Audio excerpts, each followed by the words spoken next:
ఒక రాతిని పట్టుకుని చెక్కి చెక్కి చెక్కి దాన్ని పవిత్రం చేసి చేసి చేసి 7 రోజుల పాటు ప్రతిష్ఠ చేసి, ఓ రోజు నీళ్లల్లో ఉంచి, ఓ రోజు పాలల్లో ఉంచి, ఓ రోజు ధాన్యంలో ఉంచి, ఓ రోజు నవరత్నాల్లో ఉంచి, అన్ని విధాలా దాన్ని పరిశీలించి అప్పుడు ఇది దేవుడుగా ఉండడానికి తగిన రాయి అని నిర్మాణం చేసి పెడితే మనం అందరం దండాలు పెడుతున్నామా లేదా?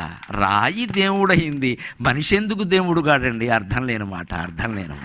రాయి దేవుడు అవుతోంది. నీ దేవాలయాల్లో గమనించుకో. నువ్వు రాయివి కాదు కదా, మనిషివి. ఇంకో ప్రశ్న వేస్తున్నా, మనిషి ప్రతిష్ఠించిన రాయి దేవుడైనప్పుడు దేవుడు ప్రతిష్ఠించిన మనిషి ఎందుకు దేవుడు కాడండి? దేవుడు ప్రతిష్ఠించాడు కదా మనిషిని. ఎవడు ప్రతిష్ఠించాడు? దేవుడు. మనిషి ప్రతిష్ఠ చేసిన రాయి దేవుడు అవుతుందా? దేవుడు ప్రతిష్ఠ చేసిన మనిషి దేవుడు కాదా?